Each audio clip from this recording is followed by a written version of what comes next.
ఫాదర్గా హస్బెండ్కి చూపించాలంటే ఇక్కడ ఆయనే పెట్టాడు చూడండి సైన్స్. ఇది సుభాష్. ఇక్కడ సుభాష్ హస్బెండ్ చూసారు కదా మీరు, సుభాష్ హస్బెండ్. ఇక్కడ శాంతి సిగ్నేచర్. ఇంకా ఇట్లా 4 చోట్ల ఉందండి. మీకు ఫాదర్ గా కూడా ఉంది. బేబీ పుట్టిన తర్వాత ఫాదర్ గా కూడా డిక్లేర్ చేసిన వాళ్ళు కదా. మీకు హస్బెండ్ అనే సిగ్నేచర్ దగ్గర సిగ్నేచర్ కూడా పెట్టాడు, చూపిస్తుందండి, కన్ఫ్యూజన్స్ వద్దు.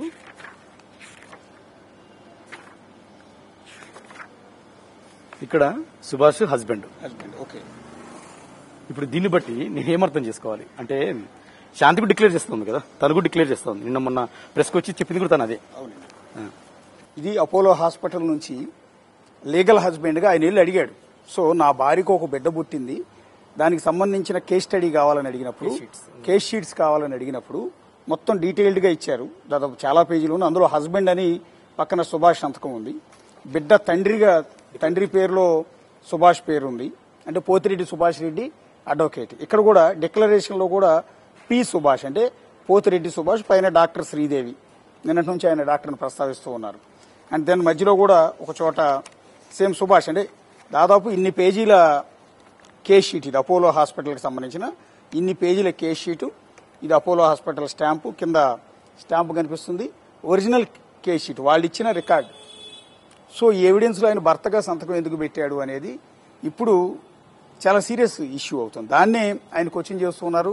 సరే, ఆయన కోచింగ్ చేశారు, కేవలం అలిగేషన్ మాత్రమే చేశారు అనుకుందాం. కానీ ఎవరైతే ఇప్పుడు ఆయన ఆరోపిస్తున్న ఆయన భార్య శాంతి ప్రెస్ మీట్ లో కూడా, నేను ఆయనతో విడాకులు తీసుకున్న తర్వాత, విడాకులకు అప్లై చేసిన తర్వాత సుభాష్ను పెళ్లి చేసుకున్నానంటూ ఆవిడ ప్రెస్ మీట్ లో స్పష్టంగా చెప్పారు.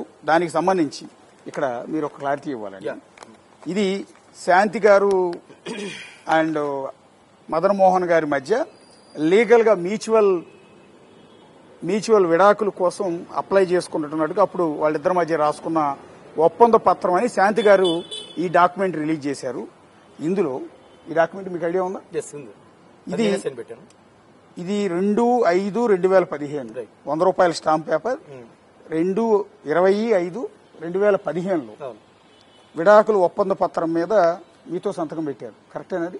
ఈ డాక్యుమెంట్ నిజమండి, కానీ ఇది నిజం in the sense document actual fake document. నేను సంతకం పెట్టిన మాట నిజమే, కానీ ఫేక్ డాక్యుమెంట్. నేను ఈ సంతకం పెట్టింది వచ్చేసి మొన్న జూన్ 2024లో పెట్టాను. మేము ఇద్దరం మ్యూచువల్కి వెళ్ళిన మాట వాస్తవము.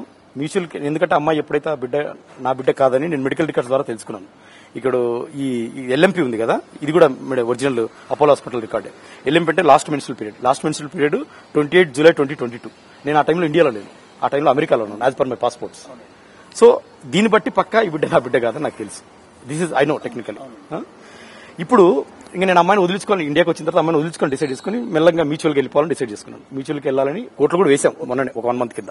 1 మంత్ బ్యాక్ వేసాం. అప్పుడు సంతకం పెట్టారు. అప్పుడు ఏం చేశానంటే, మ్యూచువల్కి వెళ్లే ముందు కొన్ని కండిషన్స్ పెట్టుకున్నాం. నువ్వు 2016లోనే 15లోనే పెద్దల మధ్య, మేము ఎస్టీ ట్రైబల్ సేరుకల పెద్దల మధ్యలో పంచాయతీలో మనం విడిపోయినట్టుగా ఒక బాండ్ రాసుకుందామని ఆమె ఈ డాక్యుమెంట్ డమ్మీ డాక్యుమెంట్ తెచ్చుకుంది. అప్పటిది ఎంటీ డాక్యుమెంట్ తెచ్చుకుని స్వహస్తాలతో రాయించుకుంది ఎవరితో. ఎందుకంటే ఇక్కడ నా పేరు ఉన్నప్పటికీ ఇది రిజిస్టర్లో ఎక్కడైతే జనరేట్ అక్కడ నా పేరు ఉండదు. ఇది మీరు కావాలంటే వెరిఫై చేసుకోవచ్చు. అంతెందుకు సార్, ఇది నేను you can send this original document which is having by Shanti to forensic department. Forensic department వెళ్తే దాని నిజాలు బయటపడతాయి. ఇప్పుడు ఈ సంతకం మీదే కానీ నన్ను బలవంతంగా డేట్ కరెక్ట్ కాదు. ఈ పేపర్ కూడా కరెక్టే, కానీ సిగ్నేచర్ పెట్టింది మాత్రం ఈ జూన్ 11. ఇది 2015 డాక్యుమెంట్ కాదు. ఇది అవును. 2015 డేట్ ఎందుకు వేశారు? అప్పట్లో అన్నట్టు క్రియేట్ చేసి తెచ్చుకుంది డాక్యుమెంట్, డమ్మీ డాక్యుమెంట్ క్రియేట్ చేశారు. ఆమె చేసింది. అది రాయించుకుంది, సిగ్నేచర్ తీసుకుంది. అంటే నేను చెప్పదలుచుకుందంటే 2010 అసలు నాకు విడాకులు జరగలేదు. అప్పుడు బాగున్నారు మీరు, ఇప్పటి వరకు బాగానే ఉన్నాం. ఇప్పుడు ఈ హాస్పిటల్ డాక్యుమెంట్స్ బయటకు వచ్చేంత వరకు బాగానే ఉన్నాం.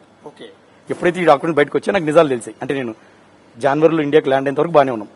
జనవరిలో వచ్చిన తర్వాత ఆ బిడ్డ నా బిడ్డ కాదు అనేసి నాకు తెలిసిన తర్వాత నేను డాక్యుమెంట్స్ ప్రూఫ్